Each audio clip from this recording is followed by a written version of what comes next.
Jungle book എന്ന് പറഞ്ഞിട്ട് ഒരു സ്റ്റോറി ചെറുപ്പം മുതലേ വായിച്ചിട്ടും അതിൻ്റെ വീഡിയോ കണ്ടിട്ടും ഒക്കെ എനിക്ക് ഈ പ്രകൃതിയോട് ഭയങ്കര ഇഷ്ടമാണ്. ജംഗിൾ ബുക്ക് എന്ന് പറഞ്ഞാൽ മൗഗ്ലി എന്നൊരു കഥാപാത്രം ഒരു അപ്രതീക്ഷിതമായ സാഹചര്യത്തിൽ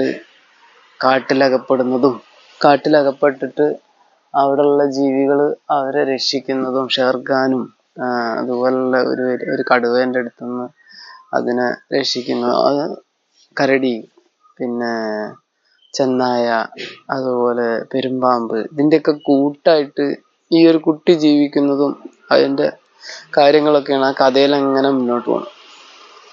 നമ്മൾ മനുഷ്യരാണ് ഇങ്ങനെ ഒരു കഥ റിയാലിറ്റി ആയിട്ട് ഉണ്ടോന്ന് ചോദിച്ചാൽ ഇല്ല. പക്ഷെ ഒരു കുട്ടിക്കാലത്ത് ഒരു കുട്ടീനോട് പറഞ്ഞു കഴിഞ്ഞാൽ അതങ്ങനെ ഭയങ്കര സംഭവം. അതേപോലെ തന്നെ ഡിങ്കന്റെ കഥ നമുക്ക് ബാലരമ, ബാലമംഗളം ഇതിലൊക്കെ കാണാവുന്നതാണ്. പിന്നെ അതുപോലെ മനുഷ്യനെ സഹായിക്കാൻ വേണ്ടിയിട്ടുള്ള കുറെ ജീവികളെ കഥാപാത്രങ്ങളാക്കിക്കൊണ്ട് ഉള്ള ഒരുപാട് കഥകളുണ്ട്. ഇതിനെ ശരിക്കും പറഞ്ഞു കഴിഞ്ഞാൽ ഭാവന എന്ന് പറയാം. ഫിക്ഷൻ ഇല്ലാത്തതിനെ ഉണ്ടെന്നത് കാണിച്ച് ആ രീതിയിലേക്ക് സയന്റിഫിക്കലി കഥാരൂപത്തിൽ ചെയ്യുന്ന ആ ഒരു ഭാവനാരൂപം ഇത് കൂടുതലും വന്നിട്ടുള്ളത് അങ്ങ് പടിഞ്ഞാറ് വെസ്റ്റേൺ കൺട്രീസ് നിന്നാണ് ഇതൊക്കെ വന്നിട്ടുള്ളത്. അപ്പോൾ നമ്മൾ ജാതി മതത്തിന്റെ പേരിൽ അതിന് പറയേണ്ട ആവശ്യമില്ല. നമ്മളുടെ കഥ, ഭാരതത്തിലെ കഥ എന്ന് പറഞ്ഞാൽ ഇപ്പൊ ലാസ്റ്റ് ആയിട്ട് ഏറ്റവും നല്ല ഇത് പറഞ്ഞാൽ ശ്രീകൃഷ്ണന്റെ കഥ, അതുപോലെ ശ്രീരാമന്റെ കഥ, അവിടെയൊക്കെ പ്രകൃതി ഉണ്ട് കേട്ടോ. പ്രകൃതിയുമായി ബന്ധപ്പെട്ടിട്ടുള്ള കഥകൾ തന്നെയാണ് ഈ ശ്രീകൃഷ്ണന്റെയും ശ്രീരാമന്റെയും. അയ്യപ്പസ്വാമി ഈ പറഞ്ഞ പോലെ പുലിപ്പാലിന് വേണ്ടിയിട്ട് പോയിട്ട് പുലീന്റെ ഒരു കൂട്ടത്തിനെ തന്നെ കൊണ്ടുവരുന്ന ഒരു കഥ, അങ്ങനെയുള്ള കാര്യങ്ങളൊക്കെ ആയിട്ടാണ് നമ്മുടെ മലയാളീസിന്റെ ഇടയിൽ മുന്നോട്ട് പോകുന്നത്. എന്നാൽ മലയാളിക്ക് ഒരു കഥയാണെങ്കിൽ തമിഴന് വേറൊരു കഥയാണ്, ആന്ധ്രക്കാരന് വേറൊരു കഥയാണ്. അങ്ങനെ ഓരോരുത്തർക്കും ഓരോ ടൈപ്പ് കഥകളാണ്. ഇതിന്റെ കുട്ടിക്കാലത്ത് കൊടുക്കുന്ന കഥകൾ, മുത്തശ്ശിമാര് പറഞ്ഞു കൊടുക്കുന്ന കഥകൾ. അപ്പൊ എന്നാ പിന്നെ മറ്റേ ഇയാളുടെ കമന്റിന്റെ കൂടെ ഒരു ചെറിയ ഇതും കൊണ്ടില്ല. വെണ്ണീല ചന്ദനക്കിണ്ണം പുന്നമടക്കായലിൽ വീണേ നിന്നീളം എടുക്കാൻ വാ. അപ്പൊ എന്നോട് അഴകിയ രാവണൻ എന്ന മമ്മൂട്ടിയുടെ ഒരു പാഠം കണ്ടിട്ടുണ്ടായിരുന്നു എന്ന് ISR സയന്റിസ്റ്റ് എന്ന് പറഞ്ഞിട്ട് ഞാൻ ഒരു കമന്റ് ഇട്ടപ്പോ നമ്മുടെ സജീവ് മുതലാളി ചോദിച്ചിട്ടുണ്ടായിരുന്നു, എത്ര വട്ടം കണ്ടിട്ടുണ്ട് എന്നുള്ളതാണ് ചോദിക്കേണ്ടത്, അല്ലാതെ കണ്ടിട്ടുണ്ടോന്നല്ല, എത്ര വട്ടം കണ്ടിട്ടുണ്ട്. ഇനി ഞാൻ കണ്ടതും അങ്ങേര് കണ്ടതും തമ്മിലുള്ള വീക്ഷണ കോണകം അതൊന്നും വ്യത്യാസമാണ്. അത് ഇവിടെ ഓരോരുത്തരുടെ വീക്ഷണകോണകം എന്ന് പറഞ്ഞൊരു സംഭവമുണ്ട്. വീക്ഷണകോൺ ഇത് വ്യത്യസ്തമായ ഡയമെൻഷനിലൂടെയാണ് ഓരോരുത്തർക്കും മനസ്സിലാവും. ഒരു സിനിമ അല്ലെങ്കിൽ ഒരു കഥ അല്ലെങ്കിൽ ഒരു കാര്യം നടന്നത് 10 ആളുകള് 10 മൂലയിൽ നിന്ന് നോക്കുകയാണെങ്കിൽ 10 പേർക്കും 10 രീതിയിലാണ് മനസ്സിലാവുക. 10 രീതിയിലുള്ള ചിന്താഗതിയുള്ള 10 ആളുകൾ 10 ഭാഗത്തു നിന്ന് നോക്കുകയാണെങ്കിൽ അതിനൊരുപാട് ഡയമെൻഷനിലേക്ക് മാറ്റാൻ പറ്റും. എത്ര നമുക്ക് പറയാൻ പറ്റില്ല. ഇൻഡു ഓരോരോ സംഭവം. അതെന്ത് സംഭവം. ഞാൻ ഇപ്പൊ ഈ ഒരു ഇതിൽ പറയാൻ ഉദ്ദേശിക്കുന്നത് ജംഗിൾ ബുക്കിനെ പറ്റിയിട്ടല്ല, മൗഗ്ലിയെ പറ്റിയിട്ടല്ല. പക്ഷെ ഞാൻ പേര് കൊടുക്കുന്നത് ജംഗിൾ ബുക്ക് എന്ന്. പറയാൻ പോണത് നാച്ചുറൽ ആയിട്ടുള്ള കൃഷി രീതി, കൃഷി രീതി എന്ന് പറഞ്ഞിട്ടൊരു ഞാൻ കുറച്ച് മുന്നേ ചെയ്തിട്ടുണ്ടായിരുന്നു. അതിന്റെയൊക്കെ പേര് മാറ്റിയിട്ട് ജംഗിൾ ബുക്ക് ആക്കാൻ പോകട്ടാ. അപ്പൊ ഇതും ജംഗിൾ ബുക്ക് എന്ന് പറഞ്ഞിട്ട് വരും. ഈ ജംഗിൾ ബുക്കിൽ നമുക്ക് വേണ്ട കുറച്ച് കാര്യങ്ങൾ എന്താ വെച്ചാല്, ഒന്ന്, ഞാൻ കണ്ട കൃഷി രീതി എനിക്ക് അത്ര മതി, എന്റെ വീക്ഷണ കോൺ ഇത് എനിക്ക് പോസ്റ്റ് ചെയ്യാൻ പറ്റുമോ? വേറൊരാളുടെ വീക്ഷണകോണം എനിക്ക് പോസ്റ്റ് ചെയ്യാൻ പറ്റില്ല. അപ്പൊ എൻ്റെ അച്ഛൻ ജീവിച്ചിരുന്നു, അങ്ങേര് മരണപ്പെട്ടത് വരെ ഉള്ള ഒരു വീക്ഷണകോൺ അത് വേറെ. എൻ്റെ അച്ഛൻ ജീവിച്ചിരുന്നു, അങ്ങേര് മരണപ്പെട്ടത് വരെയുള്ള വീക്ഷണകോണ് വേറെ. കണ്ടോ, 3 തലമുറ ഞാൻ ബാക്കിലേക്ക് എടുക്കുമ്പോൾ ആ വീക്ഷണകോണ് വേറെ. ഇനി എനിക്കൊരു മകൻ ജനിക്കാം, ജനിക്കാതിരിക്കാം, മകൾ ജനിക്കാം, ജനിക്കാതിരിക്കാം. ജനിച്ചു കഴിഞ്ഞാലും ജനിച്ചിട്ടില്ലെങ്കിലുള്ള കാര്യം നമ്മൾ പറയുന്നില്ല. ജനിച്ചു കഴിഞ്ഞാൽ അതിപ്പോ എൻ്റെ കേസും കൂട്ടങ്ങളൊക്കെ ഒഴിവായിട്ട് തന്നെ എനിക്ക് മകൻ ജനിക്കണം എന്നൊന്നുമില്ല. എൻ്റെ കേസും കൂട്ടങ്ങൾ ഒഴിവായിട്ട് തന്നെ എനിക്കൊരു മകൾ ജനിക്കണം എന്നുമില്ല. പക്ഷെ അങ്ങനെ ഒന്ന് ജനിച്ചാൽ അതിനുള്ള സാഹചര്യങ്ങൾ സന്ദർഭങ്ങളൊക്കെ ക്ലിയർ ആണെങ്കിൽ ഞാൻ അതിന് റെഡിയാണ്. ബ്രഹ്മകുമാരീസ് അത് ഇത് എന്നൊക്കെ പറഞ്ഞിട്ട് നടക്കുന്ന സംഭവത്തില് ബ്രഹ്മചര്യം പറയുന്നുണ്ട്. ആ ബ്രഹ്മചര്യം പാലിച്ചുകൊണ്ട് മക്കളെ ജനിപ്പിക്കാൻ തയ്യാറായാൽ പോലും ഇവിടെ സിസ്റ്റങ്ങളുണ്ട്. അതുകൊണ്ട് ഞാനതിന് റെഡി. ഓരോ കൽപ്പത്തിലും ഞാനത് ചെയ്തിട്ടുണ്ടെങ്കിൽ അത് ഞാൻ തന്നെ ചെയ്യും. അപ്പൊ എന്റെ പാർട്ട് എനിക്ക് അങ്ങനെ പാർട്ടൊന്നും വേണ്ട. അത് നമ്മുടെ ബ്രഹ്മകുമാരീസുമായിട്ട് ബന്ധപ്പെട്ടിട്ടുള്ള പാർട്ടൊക്കെ ഉണ്ടായിക്കോളും. സത്യയുഗം എന്ന് പറഞ്ഞൊരു യുഗത്തെ പറ്റിയിട്ടും കാര്യങ്ങളെ പറ്റിയിട്ടൊക്കെ നമുക്ക് ദിവ്യബുദ്ധിയിലൊക്കെ അങ്ങനെ ചർച്ച ചെയ്യാം. ഇവിടെ നമുക്ക് വേണ്ടത് ഈ ഒരു സാധനം വേറെ വേറെ വിഷയങ്ങളായിട്ട് പറയുകയാണെങ്കിലും ഒക്കെ കണക്റ്റഡ് ആണ്. മലയാളം ഇപ്പൊ നമ്മൾ ഒരു SLC ആണല്ലോ main, secondary school living certificate. അത് ഉണ്ടെങ്കിൽ പിന്നെ എവിടെയും പോയി രക്ഷപ്പെടാൻ. അപ്പോൾ ഈ ഒരു സർട്ടിഫിക്കറ്റ് കിട്ടാൻ വേണ്ടിയിട്ട് നമ്മുടെ ഇന്ത്യയിലെ സിസ്റ്റം എന്തൊക്കെയാന്ന് വെച്ചാൽ, ഒന്ന് അവിടുത്തെ മാതൃഭാഷ മലയാളം ആയിക്കോട്ടെ, തമിഴായിക്കോട്ടെ, കന്നഡ ആയിക്കോട്ടെ, അത്. പിന്നെ ഒന്ന് അവിടുത്തെ രാഷ്ട്രഭാഷ ഹിന്ദി. പിന്നെ ഒന്ന് വേൾഡ് ലാംഗ്വേജ് ഇംഗ്ലീഷ്. ഇത്രയും സംഭവം നിർബന്ധം. അത് കഴിഞ്ഞിട്ട് ബാക്കി ഉള്ള സബ്ജക്റ്റുകളാണ് ഫിസിക്സ്, സയൻസ്, സോഷ്യൽ, മാത്സ്. ഇത്തരം വിഷയങ്ങൾ മുഴുവൻ പഠിച്ച് എടുത്തതിന്റെ ആധാരത്തിൽ തന്നെയാണ് ഓരോരുത്തർക്കും ഈ സാധനം കൊടുക്കുന്നത്. സെക്കൻഡറി സ്കൂൾ ലിവിങ് സർട്ടിഫിക്കറ്റ് പഠിച്ച് എടുത്ത് പാസ്സായതിന്റെ. അതിന് ജസ്റ്റ് മാർക്കായാലും മതി. 210 ഞാനൊക്കെ പഠിച്ചിരുന്ന കാലത്ത് അതിന് വേണ്ട സ്കോർ ചെയ്യാൻ, അതായത് ജസ്റ്റ് പാസ്സാവാൻ വേണ്ടിയിരുന്ന മാർക്ക്. അപ്പൊ ആ 210 മാർക്ക് ഇടുന്നത് 600-ലാണെന്ന് തോന്നുന്നുണ്ട്. 600-ൽ 210% ആണ്. അത്രയും വിഷയങ്ങളിൽ നോളജ് ഉണ്ടായാൽ ഈ സാധനം തരാം.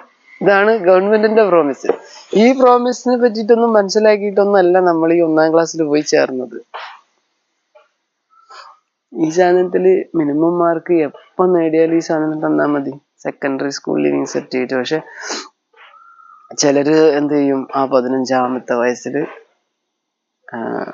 ഈ എക്സാം ഒക്കെ എഴുതി കഷ്ടപ്പെട്ട് പാസ്സായി.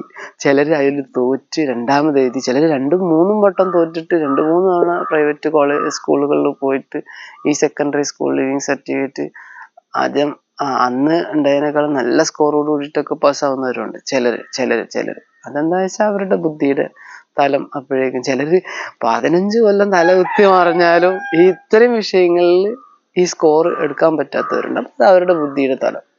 എന്നാ ഇതാണ് നമുക്ക് ഈ ഒരു സർട്ടിഫിക്കറ്റ് കിട്ടാൻ വേണ്ട ഒരിത്. ഈ സർട്ടിഫിക്കറ്റ് കിട്ടാത്തവരെന്ത് ചെയ്യും, ഒന്നുകിൽ പിന്നെ അതില്ലാത്ത ബാക്കിയുള്ള മേഖലകളിലേക്ക് ജോലി നോക്കും.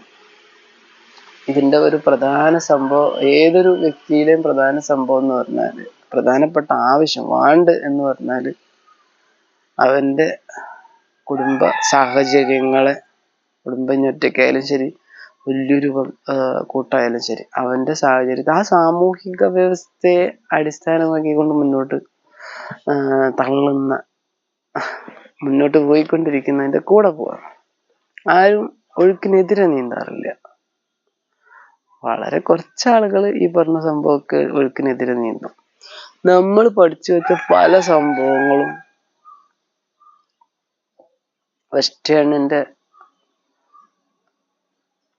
വെസ്റ്റേൺ കൺട്രീസിന്റെ എന്താ പറയാ ഒരു വാണ്ടാണ്. അവരാണ് ശരിക്കും പറഞ്ഞു കഴിഞ്ഞാൽ ഇവിടെ കൺട്രോൾ ചെയ്തുകൊണ്ടിരിക്കുന്നത്. എല്ലാ മേഖലയിലും ഏത് സർട്ടിഫിക്കറ്റിനെ സർട്ടിഫിക്കേഷനെ നോക്കുകയാണെങ്കിലും ഇന്ത്യ മൊത്തത്തിൽ ശരിക്കും പറഞ്ഞു കഴിഞ്ഞാൽ ഇന്നും സ്വാതന്ത്ര്യത്തിലെത്തിയിട്ടില്ല. ഫുൾ വെസ്റ്റേണിന്റെ കൺട്രോളാണ് എല്ലാ കാര്യങ്ങളും. അത് മാറണം. അത് മാറിക്കഴിഞ്ഞാൽ ശരിക്കും പറഞ്ഞു കഴിഞ്ഞാൽ നമ്മൾ സ്വതന്ത്രരായി എന്ന് പറയാൻ പറ്റുള്ളൂ. ഏത് മേഖല നോക്കണം, ലാംഗ്വേജിന്റെ കാര്യമാണെങ്കിലും ലാംഗ്വേജിൽ മാതൃഭാഷയിൽ പോലും എന്ത് പഠിക്കണം, അതാത് സമയത്ത് നമ്മൾ എന്ത് പഠിക്കണം, ഏത് കഥ പഠിക്കണം, എങ്ങനെയുള്ള കഥ പഠിക്കണം എന്ന് പോലും തീരുമാനിച്ചു വെച്ചിട്ടുള്ള ആരാണ്? വെസ്റ്റേൺ കൺട്രീസിലുള്ള പലരും. പക്ഷെ അതൊക്കെ സ്വതന്ത്രമായി ചിന്തിച്ച് ഇതിന്റെ ഒക്കെ എതിരെ നീന്തിയാല്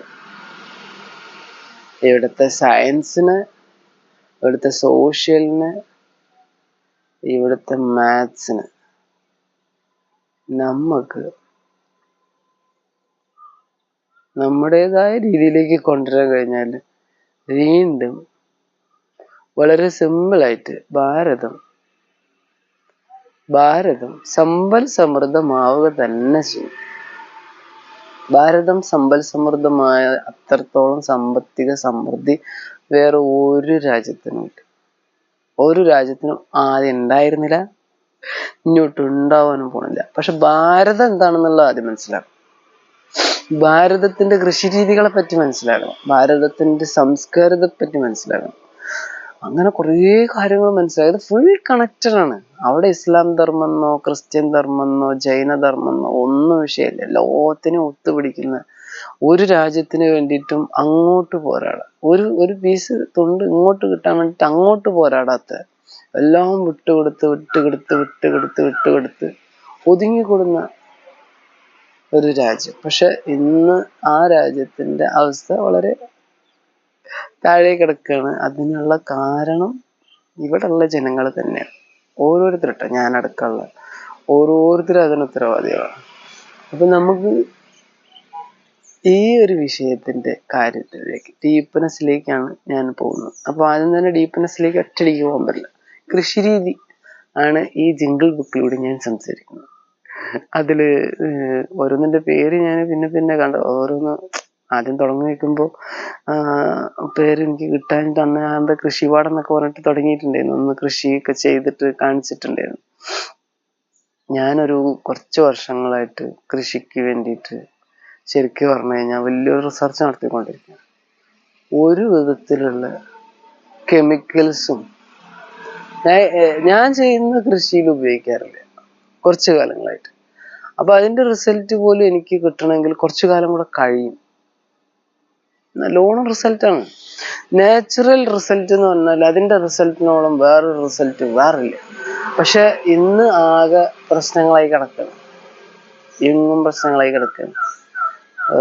നമ്മളെ വീട്ടിലും ശരിക്കും പറഞ്ഞു കഴിഞ്ഞാൽ കുറെ കെമിക്കൽസ് ഉപയോഗിച്ചിട്ടുണ്ട്. അത് എൻ്റെ അനുമതിയോട് കൂടിയിട്ടല്ല.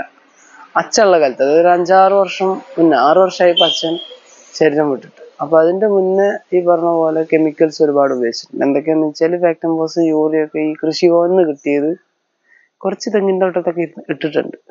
പക്ഷെ ഞാൻ ഇത് ചെയ്യാൻ തുടങ്ങിയതിന് ശേഷം ഒരു ഫാക്ടംഫോസ് ഞാൻ വാങ്ങിയിട്ടില്ല, ഈ യൂറിയ അങ്ങനെയുള്ള സംഭവങ്ങൾ വാങ്ങിയിട്ടില്ല, ഇതൊന്നും യൂട്ടിലൈസ് ചെയ്യാറില്ല. പക്ഷെ എൻ്റെ രീതികൾ അത് തികച്ചും വ്യത്യസ്തമാണ്. അത് കുറെ കണ്ട് പഠിച്ച് അങ്ങനെ ചെയ്യാട്ടോ. അതേപോലെ തന്നെ മീന്, ഒരു 2 മീന് കുഞ്ഞുങ്ങൾ നമ്മുടെ ഒരു ചെറിയ അക്വേറിയത്തിലുണ്ട്. അപ്പൊ ആ അക്വേറിയത്തിൽ ഏറ്റവും രസം എന്താന്ന് വെച്ചാല് ഇടയ്ക്ക് കുറേ മീനുകളുണ്ടാവും. ഞാൻ അങ്ങനെ തീറ്റ വളരെ കുറച്ചേ കൊടുത്തിട്ടുള്ളൂ. അപ്പൊ ബാക്കിയുള്ളവരൊക്കെ മീനിനെ വളർത്തണ കാണുമ്പോൾ കാണാം ഒരുപാട് തീറ്റയൊക്കെ കൊടുക്കും. ഞാൻ വളരെ കുറച്ച് വാങ്ങി, ഒരു 10 രൂപയുടെ പൊടി വാങ്ങി കഴിഞ്ഞാൽ ഒരുപാട് കാലത്തേക്ക് ഉണ്ടാവും. കാരണം ഞാൻ ആഴ്ചയിൽ ഒരു തവണ ഇച്ചിരി ഒന്ന് ഇട്ട് കൊടുക്കും, പിന്നെ ഇട്ട് കൊടുക്കൂല. പിന്നെ എനിക്ക് ഓർമ്മ ഉള്ള സമയത്ത് ഞാൻ അങ്ങനെ മീനിനെ കൂടുതലായിട്ട് ഫോക്കസ് ചെയ്യാറില്ല.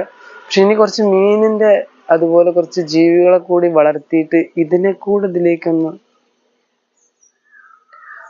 എന്താ പറയാ പരീക്ഷണത്തിലേക്ക് എടുത്ത് അതിൻ്റെയും കൂടെ റിസൾട്ട് നോക്കണമല്ലോ. അതിലിപ്പോ ഒരു പ്രധാനപ്പെട്ട ജീവിയാണ് ഒരു അരയന്നത്തിനെ വാങ്ങണം. പിന്നെ കോഴി വേണ്ട, അരയന്നത്തിനെ വാങ്ങും. ഈ അരയന്നത്തിന് എന്താന്ന് വെച്ചാല് അരയന്നത്തിന്റെ ഭക്ഷണ രീതി ശരിക്കും നാച്ചുറലാണ്, ഉപദ്രവമില്ലാത്തതാണ്. കോഴിയും താറാവും ഒക്കെ എന്താന്ന് വെച്ചാല് ഇവര് പ്രകൃതിക്ക് അത്രയ്ക്ക്, പ്രകൃതി എന്ന് പറഞ്ഞാല് നമ്മള് എന്റെ പ്രകൃതി ശാസ്ത്രം പോണത് നേരെ പ്യൂവറാണ് കേട്ടോ, പക്കാ പ്യൂവറായിട്ടുള്ള പരീക്ഷണത്തിലേക്കാട്ടോ. അതിലേക്ക് അത്ര ഉപകാരമില്ല. ഇപ്പൊ കോഴിയാണെങ്കിലും താറാവാണെങ്കിലും ഈ പറഞ്ഞ പോലെ നമ്മുടെ നാച്ചുറലില്, അതായത് മണ്ണിലുള്ള പല കൃമികളെയും കൊത്തി തിന്നണതാണ്, കൊത്തി തിന്നണതാണ്. ആ കൃമിയായിട്ട് ശരി, അതുപോലെ അതിന്റെ എന്ത് ജീവിയാണെങ്കിലും ശരി, അത് ശരിക്കും പറഞ്ഞു കഴിഞ്ഞാൽ ആ നാച്ചുറലിന്റെ അവസ്ഥക്ക് വേണ്ട സംഭവമാണ്. അപ്പൊ അതിനെ ഉപദ്രവിക്കാൻ തന്നാൽ അതിനെ എവിടെ നിന്ന് ഇല്ലാതെയാക്കുന്ന 2 ജീവികളാണ് ഈ കോഴി, താറാവ്. അപ്പൊ അതിന്റെ കൃഷി ഞാൻ ചെയ്യുന്നില്ല. പക്ഷെ എനിക്കൊരു അരയന്നത്തിന് വാങ്ങണം. അരയന്നത്തിനെ വാങ്ങിയിട്ട് അതിനെ കൂടെ യൂട്ടിലൈസ് ചെയ്തിട്ട് ഞാൻ ഈ കൃഷി കുറച്ചൊന്ന് ഡെവലപ്പ് ആക്കിയിട്ട് എന്താ റിസൾട്ട് നോക്കണല്ലോ. ഈ റിസൾട്ടാണ് ഞാൻ ഇതിലേക്ക് തരാൻ പോകുന്നത്. അതുപോലെ തത്ത, പിന്നെ മുയല്, അതായത് പ്രകൃതിയുമായിട്ട് എന്തൊക്കെ ചെയ്താലും പ്രകൃതിയുമായിട്ട് നന്നായിട്ട് ഇണങ്ങുന്ന ചില ജീവികളുണ്ട്. മയില് അത്രയ്ക്ക് പ്രകൃതിയുമായിട്ട് ഇണങ്ങുന്ന ജീവി അല്ലാന്നല്ല. മയിലിൽ ഒരുപാട് കാറ്റഗറി ഉണ്ട്. മയില് ഈ പാമ്പിനെ തിന്നണ മയിലും ഉണ്ട്, പാമ്പിനെ തിന്നാത്ത മയിലും ഉണ്ട്, രണ്ടായിട്ടുണ്ട്. മയിലിന് നമ്മൾ കുറെ ഉദാഹരണമായിട്ട് ഈ എന്താ പറയാ, ഇതില് അതിന്റെ പുതിയ തലമുറ ഉണ്ടാക്കുന്നതിൽ മയിലിന് ഉദാഹരണമായിട്ട് പറയുന്നുണ്ട്. അവര് എങ്ങനെയാണ് അണ ചേരുന്നത്. മയില് അണ ചേരുന്നില്ല എന്ന ഒരു ഇത് വേസ്റ്റാണ്, അണ ചേരുന്നുണ്ട്. പക്ഷെ അവിടെ അതിന്റെ ഇത് കിടക്കുന്നുണ്ട്. എങ്ങനെ അതേ പറഞ്ഞു. മയിൽ ഒരുപാട് കാറ്റഗറിയിലുള്ള മയിലിനെ നോക്കും. ഇനി ഈ പറഞ്ഞ സത്യയുഗത്തില് മനുഷ്യൻ പോലും സെക്സിലൂടെ എല്ലാ കൊച്ചുങ്ങളും ഉണ്ടാവണം എന്നുള്ളത് ബാബ പറഞ്ഞത് നമുക്ക് അവിടെ നിൽക്കട്ടെ. അതല്ലാത്ത ബാക്കി ഇവിടെ പ്രകൃതിയിലുള്ള വേറെ കുറെ കാര്യങ്ങളുണ്ട്. അത് ശരിക്ക് റിസൾട്ട് കാണിച്ച് തന്ന് നമ്മള് ഈ പ്രകൃതിയുടെ ശാസ്ത്രം ഞാനൊന്ന് ശരിയായ രീതിയിൽ പഠിച്ച് ഫോറസ്റ്റ്, അതുപോലെ ഫോറസ്റ്റിന്റെ നാച്ചുറൽ ആയിട്ടുള്ള പ്രകൃതി, സത്യയുഗത്തിലേക്ക് വരുന്ന കാര്യങ്ങൾ, ഇതൊക്കെ നമുക്ക് ഇവിടെ ഇങ്ങനെ റിസൾട്ട് ഈ ഒരു ക്യാമറയിലൂടെ കാണിച്ചു തരണം. അതിന്റെ ഒരു ഉത്തരവാദിത്വം ഉണ്ടതാണ്. അപ്പൊ ഞാനിപ്പോ അടുത്ത് കുറച്ച് ഒരു കൃഷി ചെയ്ത് വലിയൊരു വാഴ, ഒരുപാട് വാഴയില്ല, ഒരു അത്യാവശ്യം വാഴ ഉണ്ടായിരുന്നു അവിടെ. അപ്പോ നമ്മുടെ അടുത്ത വീട്ടിലേക്ക് ഒരു മരണ വീട്ടിന്റെ സഞ്ചയനവുമായി ബന്ധപ്പെട്ടിട്ട് ഞാനും കുറച്ച് ഇല ഇവിടെ നിന്ന് കൊണ്ടുപോയി. അപ്പൊ ഞാൻ വിചാരിച്ചൊരു 10-20 ഇലയൊക്കെ ഉണ്ടാവുള്ളൂ എന്ന് വിചാരിച്ചു. പക്ഷെ വെട്ടി വന്നപ്പോ അത്യാവശ്യം ഇല ഉണ്ടായിരുന്നു. അത്യാവശ്യം എന്ന് പറഞ്ഞാല് ഞാൻ എണ്ണ എടുത്തില്ല, എന്നാലും അതിൽ നല്ല നാക്കലകളൊക്കെ അവർക്ക് കൊണ്ടുപോയി കൊടുത്തു. അപ്പൊ ഞാൻ നോക്കുമ്പോഴാണ് ഞാൻ എന്ത് ചെയ്യുന്നു. ഞാൻ സത്യം പറഞ്ഞാൽ ഒരുപാട് കൃഷിക്ക് വേണ്ടിയിട്ട് അധ്വാനിക്കുന്ന ഒരു വ്യക്തിയല്ല. അത് നമ്മുടെ മണ്ണ് ചെയ്യും. ആ മണ്ണ് അത് ചെയ്യാൻ വേണ്ട സാഹചര്യങ്ങൾ ഞാൻ ഒരുക്കി കൊടുക്കും. നനയ്ക്കും, ആഴ്ചയിൽ ഒരു വട്ടോ 2 വട്ടോ നനയ്ക്കും. അത് കൂടാതെ വളമൊക്കെ അതില് പ്രകൃതിയിൽ വളം ഉണ്ടാവും. അതിന് വേണ്ട സാഹചര്യങ്ങൾ ഒരുക്കി കൊടുക്കും. ഇന്നിപ്പോ 2 കോഴികൾ ഇവിടെ ഇങ്ങനെ വന്ന് വിളയാടുന്നുണ്ട്. ആ കോഴികളുടെ വരവ് ഇല്ലാതെയാക്കണം. കാരണം ഈ കോഴികൾ ശരിക്കും പറഞ്ഞു കഴിഞ്ഞാൽ പ്രകൃതിയിൽ ആവശ്യമുള്ള ചില സാധനങ്ങളുണ്ട്, അത് മുകളിലേക്കും താഴേക്കും ഒക്കെ പോയിക്കൊണ്ടേയിരിക്കും. ചെറിയ കൃമികളാണെങ്കിലും ബാക്കിയുള്ള ഐറ്റങ്ങളെ കൊത്തി തിന്നുന്നുണ്ട്. അപ്പൊ കോഴികൾക്ക് പ്രവേശനം നിഷേധിച്ചുകൊണ്ടുള്ള ഒരു കൃഷിയാണ് ഞാൻ ഒരു കുറച്ച് സ്ഥലത്താണ് ആദ്യം നന്നായിട്ട് നാച്ചുറൽ കൃഷി ചെയ്യാൻ പറ്റുക. അതിന്റെ ഒരു റിസൾട്ട്, മൊത്തത്തിലുള്ള റിസൾട്ട്, അതിൽ കുറച്ച് പ്രകൃതി ജീവികളും കാര്യങ്ങളൊക്കെ കൂടി ആയിട്ടുള്ള വലിയൊരു റിസൾട്ട് എടുത്തിട്ട് വേണം എനിക്കിതിന്റെ എന്താ പറയാ ശരിയായ പ്രകൃതി ചികിത്സയുടെ പ്രകൃതി കൃഷിയുടെ ശരിക്കുള്ള റിസൾട്ട് അത് ഞാനും എടുക്കണം. അതേപോലെ എന്നെ കൊണ്ട് പറ്റുന്ന വിധത്തിൽ കുറച്ച് പേർക്കൊക്കെ അതിന്റെ റിസൾട്ട് കൊടുക്കും വേണ്ടേ, ഒക്കെ ചെയ്യണം. ഇപ്പോ ഞാൻ കൃഷി ചെയ്യുന്നതിൽ സംഭവം കാണാറില്ല. ഇപ്പൊ പുതിന കാര്യങ്ങളൊക്കെ കൃഷി, അതിലൊക്കെ കുറച്ച് വർഷങ്ങളായിട്ട് ഞാൻ അങ്ങനെ ഒരുപാട് ഇത് ചെയ്യാറില്ല. എന്താ പറയാ, വലിയ വളങ്ങൾ ചെയ്യാറില്ല. കെമിക്കൽസ് എന്ന് പറഞ്ഞു കഴിഞ്ഞാൽ പ്രകൃതിയിലെ കെമിക്കൽസ്. ചാണകം ശരിക്കും പറഞ്ഞു കഴിഞ്ഞാൽ കെമിക്കലാണ്, ആണല്ലോ. അത് പ്രകൃതിയിലുള്ള കെമിക്കലാണ്. അതിന് ഡൈല്യൂട്ട് ചെയ്തിട്ടൊക്കെ യൂസ് ചെയ്തിരുന്നു. ഇപ്പൊ പിന്നെ ഇപ്പത്തെ ഇതിലൊന്നും ശരിക്കും പറഞ്ഞു കഴിഞ്ഞാൽ ചാണകം പോലും ഉപയോഗിച്ചിട്ടില്ല. പിന്നെ വേപ്പും മണ്ണൊക്കെ നോക്കുകയാണെങ്കിൽ ശരിക്കും പറഞ്ഞു കഴിഞ്ഞാൽ ഇവിടെ ഈ കെമിക്കൽസ് വേണം. പക്ഷെ അത് എങ്ങനത്തെ കെമിക്കൽസ്? Natural chemicals. ഈ കെമിക്കൽസിനെ പറ്റിയിട്ടുള്ള പാഠം ശരിക്കും പറഞ്ഞു കഴിഞ്ഞാൽ വലിയൊരു പാഠമാണ്. നാച്ചുറൽ കെമിക്കൽസും ഉണ്ട്, പ്രോസസ്ഡ് കെമിക്കൽസും ഉണ്ട്. നമ്മൾ മനുഷ്യര് മെഷീനറികളോ അല്ലെങ്കിൽ വേറെ ഏതെങ്കിലും മെഷീനറികൾ എന്ന് പറഞ്ഞാൽ പ്രോസസ് ചെയ്തിട്ടുള്ള എന്ത് സാധനം? പ്രോസസ്ഡ് എന്ന് പറയുമ്പോൾ തന്നെ കണ്ടോ, പ്രക്രിയ അതായത് മാറ്റം വരുത്തിയത്. ഈ മാറ്റം വരുത്തിയ സാധനത്തിനെയാണ് പ്രോസസ്സ് എന്ന് പറയുന്നത്. അത് മെഷീനറി ഉപയോഗിച്ചിട്ടായാലും ശരി, അല്ലാതെ ആയാലും ശരി, അത് നമ്മൾ യൂസ് ചെയ്യുന്നത് ശരിക്കും പറഞ്ഞു കഴിഞ്ഞാൽ കെമിക്കലായി. ഒരു ഉദാഹരണം എടുക്കുകയാണെങ്കിൽ ചോറ് ശരിക്കും കെമിക്കലായി, കെമിസ്ട്രി. നേരെ മറിച്ച് അരി, അത് കെമിക്കലല്ല. ചോറ് എടുക്കുകയാണെങ്കിൽ അത് കെമിക്കലായി, അതതിന്റെ കെമിസ്ട്രി വർക്ക് ചെയ്ത്, അതിൻ്റെ അകത്തുള്ള കെമിസ്ട്രി വർക്ക് ചെയ്ത്. വെള്ളം, പച്ചവെള്ളം എടുക്കുകയാണെങ്കിൽ നേച്ചുറലാണ്, അത് തിളപ്പിച്ചു കഴിഞ്ഞാൽ അത് കെമിക്കലായി. എന്തൊക്കെ കെമിക്കൽ അവിടെ, കെമിസ്ട്രിയാണ് അവിടെ നടക്കുന്നത്. ഫിസിക്സ് ആയി അതില്, അവിടെ ബയോളജി വിട്ട്. സയൻസ് പറഞ്ഞാൽ ഭയങ്കര സംഭവമാണ്. ഈ പ്രകൃതി കൃഷിയിലേക്ക് നമ്മൾ ഓരോ കാര്യങ്ങൾ നന്നായി ചെയ്യുമ്പോൾ അതിന്റെ റിസൾട്ട് കിട്ടണം എന്നുണ്ടെങ്കിൽ ഈ സാധനം നന്നായി വർക്ക് ചെയ്യും. അതായത് ചാണകം ഇട്ട് നമുക്ക് അത്യാവശ്യം നന്നായിട്ട് റിസൾട്ട് കിട്ടും. പക്ഷെ ചാണകം ഇടാതെ അതിനേക്കാൾ റിസൾട്ട് കിട്ടുന്ന ഒരു കൃഷിയാണ് ഞാൻ ചെയ്യുന്നത്. അതെങ്ങനെയാന്നുള്ളതല്ലേ? ഒന്നുമില്ല. പശു, അതായത് ഇല, ഈ പുല്ല് വർഗങ്ങൾ, ഇത് പശു കഴിക്കുന്നു. ഈ പശു ഇത് കഴിച്ച് അതിന്റെ കുടലിലും മലാശയത്തിലും ഒക്കെ ഉള്ള കെമിക്കൽസ് അതിനെ ദ്രവിപ്പിച്ച് ചാണകമായിട്ട് കിട്ടും. വളരെ സിമ്പിളാണ്. അതൊന്ന് ഉണങ്ങിക്കഴിഞ്ഞാൽ പൊടിഞ്ഞ് പോരും. സത്യം പറഞ്ഞാൽ അപ്പി മനുഷ്യന്റെ അപ്പിയാണെങ്കിൽ അത് ചെയ്യൂല. പക്ഷെ ഈ പശുവിന്റെ അല്ല, നമ്മൾ ഗോമാതാവൊക്കെ ആയിട്ട് കണക്കാക്കി വെച്ചു. ഇനി പശു ആയാലും ശരി, ആടായാലും ശരി, കോഴി ആയാലും ശരി, ഈ കെമിക്കല് എല്ലാ വിധത്തിലുള്ള, ഇപ്പോ അതിന്റെ ആമാശയത്തില്, അതുപോലെ കുടലില്, ചെറുകുടലില്, വൻകുടലില്, ഇതിലൊക്കെ പ്രോസസ്സ് ചെയ്ത് വന്ന് പുറത്തേക്ക് വരുന്ന സാധനമാണ് ചാണകം. ഈ ചാണകം അതിന് പാട്ടും കാഷ്ടായാലും ശരി, കോഴിക്കാഷ്ടായാലും ശരി, ഈ സാധനത്തിനെയാണ് നമ്മൾ കൃഷിയിലേക്ക് ഉപയോഗിക്കുന്നത്. എന്നിട്ട് നന്നായി നനച്ചു കൊടുക്കണം. ഇനി അത് പക്കാ കെമിക്കലാണെന്ന് തെളിയിക്കാൻ വേറെ ഒന്നും ചെയ്യണ്ട. നല്ല വിളവുള്ള 3 സാധനങ്ങൾ എടുക്കുക. 3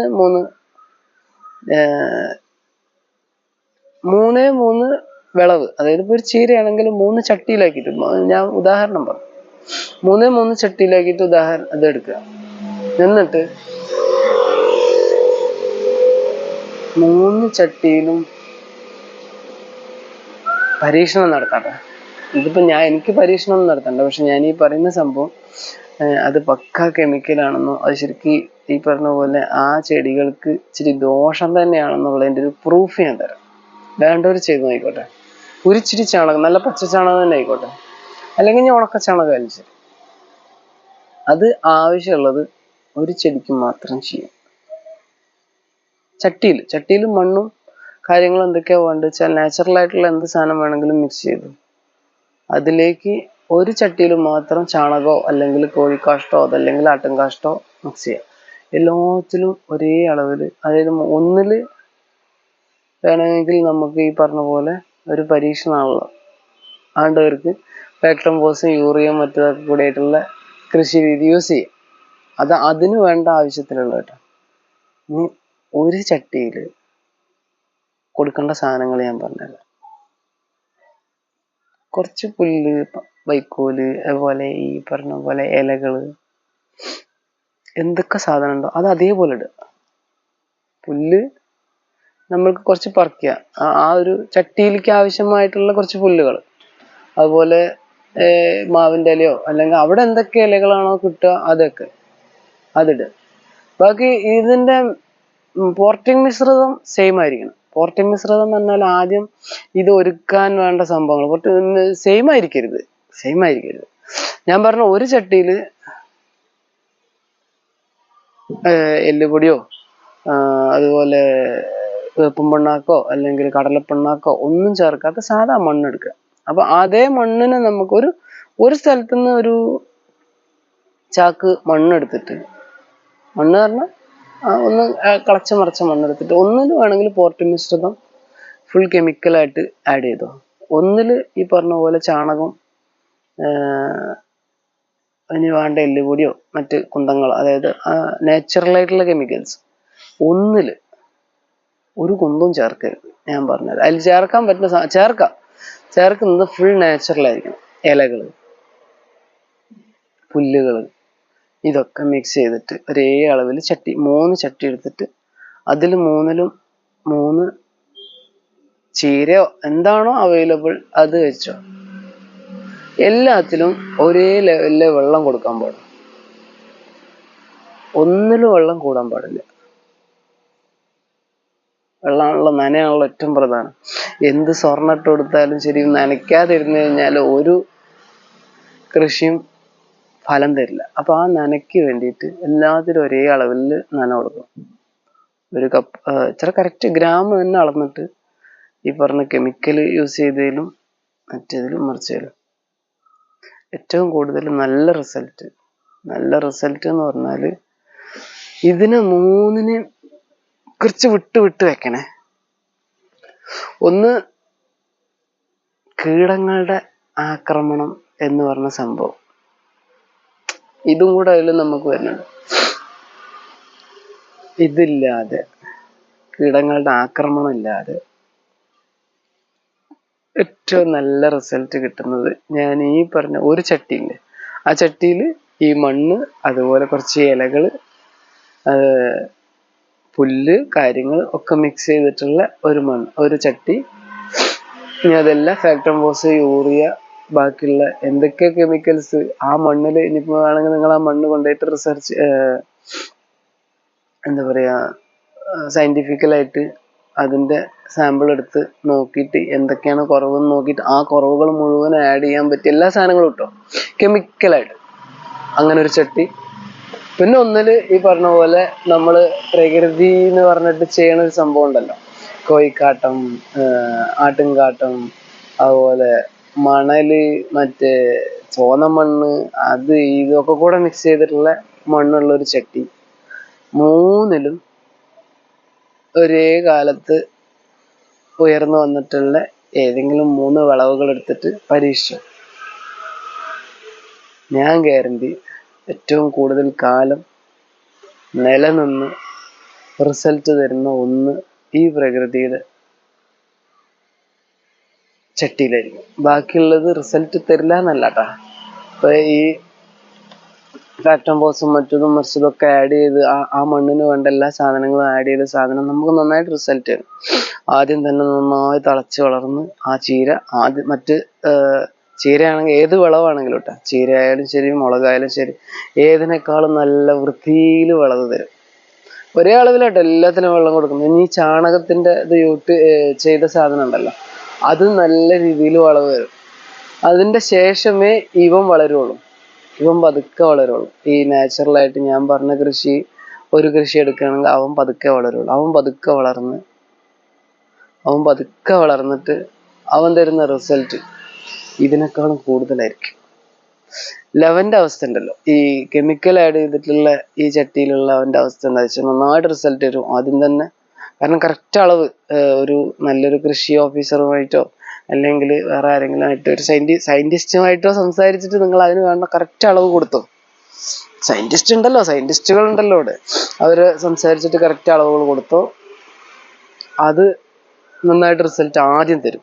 പക്ഷെ കുറച്ച് കഴിഞ്ഞാൽ അതിൽ പല സാധനങ്ങൾ വരാൻ തുടങ്ങും. കായ്ച്ച, തേയീച്ച, എന്താണോ അതിന്റെ ആക്രമണകാരികൾ അതൊക്കെ വരാൻ തുടങ്ങും.